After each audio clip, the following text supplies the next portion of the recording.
किसी गांव में एक गरीब किसान रहता था। एक बार उसे पैसों की बहुत आवश्यकता पड़ी तो वह गांव के महाजन के पास गया। महाजन भला आदमी था। उसने दया करके किसान को 1000 रुपए दे दिए। किसान ने महाजन को रुपए लौटाने के लिए 1 साल की मोहलत मांगी। महाजन ने किसान की बात मान ली, किंतु 1 साल बीत जाने के बाद भी किसान महाजन के पैसे नहीं लौटा सका। उसकी फसल अच्छी नहीं हुई थी। आखिरकार महाजन को मजबूरन उसके घर जाना पड़ा, लेकिन वहाँ किसान उसे नहीं मिला। किंतु किसान की छोटी बेटी वहाँ बैठी थी। महाजन ने उसी से पूछा, तुम्हारे पिताजी कहाँ हैं? लड़की बोली, पिताजी देवताओं का पानी रोकने गए हैं। महाजन को कुछ समझ नहीं आया। उसने फिर पूछा, तुम्हारे भाई कहाँ हैं? लड़की बोली, भैया बिना झगड़ा करने गए हैं। महाजन की समझ में एक भी बात नहीं आ रही थी, इसलिए उसने आगे पूछा, तुम्हारी माँ कहाँ है? लड़की बोली, माँ 1 के 2 करने गई है।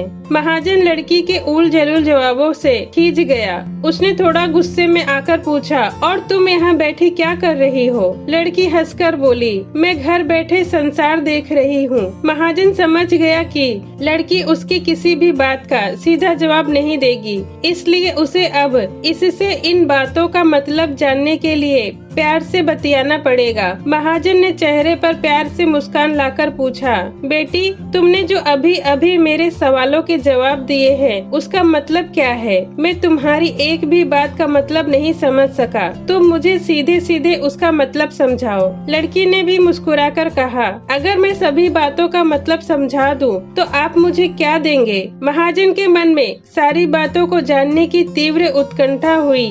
वह बोले, जो मांगोगी वह दूंगा। तब लड़की बोली, आप मेरे पिताजी का कर्ज माफ कर देंगे तो मैं आपको सारी बातों का अर्थ बता दूंगी। महाजन समझ गया कि यह लड़की साधारण नहीं है, किंतु उसके लिए 1000 रुपए कोई बड़ी रकम नहीं थी, इसलिए उसने कहा, ठीक है, मैं तुम्हारे पिताजी का सारा कर्ज माफ कर दूंगा। अब तो सारी बातों का अर्थ समझा दो। लड़की बोली, आज मैं आपको सारी बातों का अर्थ नहीं समझा सकती, कृपया आप कल आइए, कल मैं जरूर बता दूंगी। महाजन अगले दिन फिर किसान के घर गया। आज वहाँ सभी लोग मौजूद थे। वह किसान, उसकी पत्नी, बेटा और उसकी बेटी। महाजन को देखते ही लड़की ने पूछा, आपको अपना वचन याद है ना? महाजन बोले, हाँ मुझे याद है। तुम अगर सारी बातों का अर्थ बता दो तो मैं तुम्हारे पिताजी का सारा कर्ज माफ कर दूंगा। लड़की बोली, सबसे पहले मैंने ये कहा था कि पिताजी देवताओं का पानी रोकने गए हैं। इसका मतलब यह था कि वर्षा ऋतु आने वाली है और हमारे घर की छत से पानी टपकता है। पिताजी पानी रोकने के लिए छत को बना रहे थे।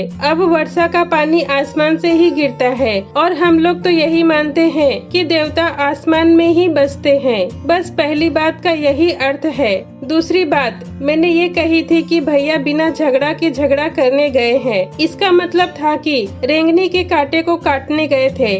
अगर कोई भी रेंगनी के कांटे को काटेगा तो उसके शरीर में जहाँ तहाँ कांटा गड़ ही जाएगा, यानी झगड़ा नहीं करने पर भी झगड़ा होगा और शरीर पर खरोच आएगी। महाजन उसकी बातों से सहमत हो गए। वो मन ही मन उसकी चतुराई की प्रशंसा करने लगे। उन्होंने उत्सुकता से पूछा, और तीसरी चौथी बात का क्या मतलब है बेटी? लड़की बोली, तीसरी बात मैंने कही थी कि माँ 1 के 2 करने गई है। इसका मतलब था कि माँ अरहर का दाल पीसने अर्थात उसे 1 का 2 करने गई हैं। अगर साबुत दाल को पीसा जाए तो 1 दाने का 2 भाग हो जाता है। यही था 1 का 2 करना। रही चौथी बात, तो उस समय मैं भात बना रही थी और उसमें से 1 चावल देखकर ही जान जाती कि पूरा चावल पका है कि नहीं, अर्थात चावल के संसार को मैं घर बैठे ही देख रही थी। ये कहकर लड़की चुप हो गई। महाजन सारी बातों का अर्थ जान चुका था। उसे लड़की की बुद्धिमानी भरी बातों ने आश्चर्य में डाल दिया था। फिर भी उसने कहा, बेटी तुम तो बहुत चतुर हो, पर एक बात समझ में नहीं आई कि यह सारी बातें तो तुम मुझे कल भी बता सकती थी, फिर तुमने मुझे आज क्यों बुलाया? लड़की हंसकर बोली, मैं तो बता ही चुकी हूँ कि कल जब आप आए थे तो मैं भात बना रही थी। अगर मैं आपको अपनी बातों का मतलब समझाने लगती तो भात गीला हो जाता या जल जाता तो माँ मुझे जरूर डांटती। फिर घर में कल कोई भी नहीं था। अगर मैं इनको बताती कि आपने कर्ज माफ कर दिया है तो ये मेरी बातों पर विश्वास नहीं करते।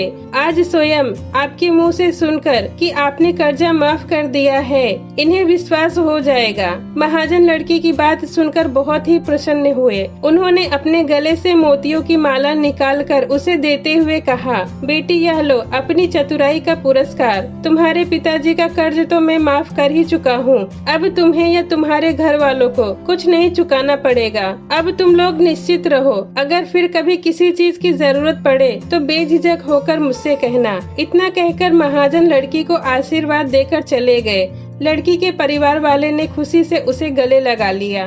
दोस्तों, आपको ये कहानी कैसी लगी कमेंट में जरूर बताएं। वीडियो पसंद आई हो तो लाइक करें। ऐसी ही कहानियों के लिए मेरे चैनल को सब्सक्राइब करें। ये वीडियो देखने के लिए आपका धन्यवाद।